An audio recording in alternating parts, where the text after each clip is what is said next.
So bittersweet. Saying goodbye to forward Mackenzie Holmes, the program's all-time leading scorer, just embodies the heart that the Hoosiers represent.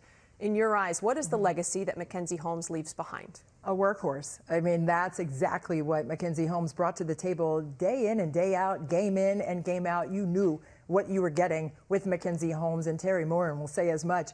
When you have a player who comes in as a freshman and is asked to do big things and steps into that role, and not only steps into it, embraces it, and then as her career evolved, you saw her dominate in that role, becoming an All-American and the all-time leading scorer for Indiana. That's major time. And the tears in her eyes, I just got chills, but the tears in her eyes show what it means to her.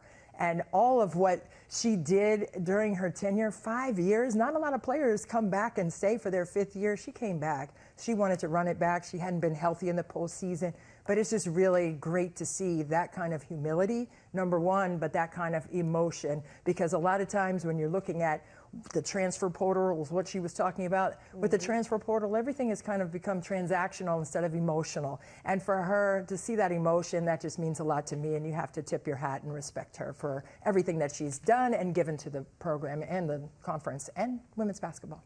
You also have to tip your cap, too, to the way this Hoosiers team performed in their last game of the season, the Sweet 16. They fell to the top overall seed in South Carolina by 4 points. The Hoosiers trailed by as much as 22 in that game. They battled back. They never gave up. They made it a 2-point ball game with under a minute to go. It came down to just those final couple possessions. What did you see from the fight that this team showed? Well, just what we've seen all along. All season long, we've seen their best, right? In the absence of Grace Berger, the All-American, playing in the WNBA for the Indiana Fever now.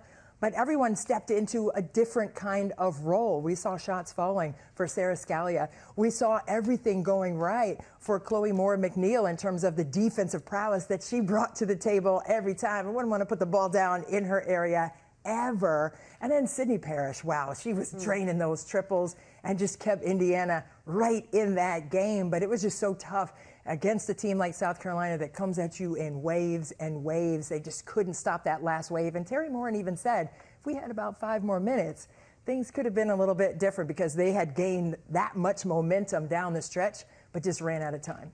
Something Holmes touched on is how much head coach Terry Moran means to her, the players on this team, and the job that she has done. 10 seasons now at the helm, 6 NCAA tournament berths, the program's all-time winningest coach. What has she been able to enact on this Indiana program? Outside of all the tactical things, which have been outstanding, let's talk about the relationships that she's built. And you saw it in the eyes of Mackenzie Holmes there. I mean, there has been a sisterhood that has been built during Terry Moran's time at Indiana, and you have to respect that as well. And that's what Big Ten basketball is all about. I don't care if it's men's basketball, women's basketball, any of the other sports.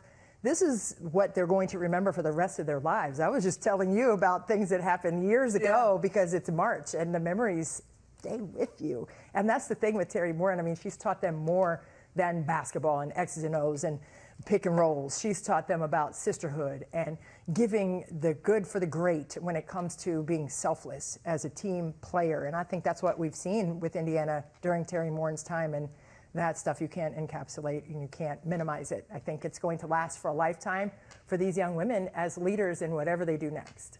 Well, Indiana with a really successful season, their 3rd Sweet 16 in 5 years. Unfortunately, it comes to a close, but once again, hats off to Mackenzie Holmes on an incredible career. Well, Christy will be back later tonight to break down more women's hoops on The Big Show. And if you're lucky, you'll also give everyone a lesson in how to box out, which I just got. Yeah, we're throwing some bows over here. We're throwing some bows over here. We'll send it back to you, Mike. Thank you, Kylan. I've been boxed out by those elbows before. It hurts. Here's a look at the women's tournament. 2 teams already in the Final Four. The amazing undefeated South Carolina squad against NC State. And then you see it is possible there could be a future Big Ten matchup with Iowa taking on USC in the other Final Four game. Speaking of Final Fours, we got another one. It's in hockey, the Frozen Four. Michigan took down a Michigan State team that had beaten them 4 times in a row this season. How did it happen? Kathy's here to explain that.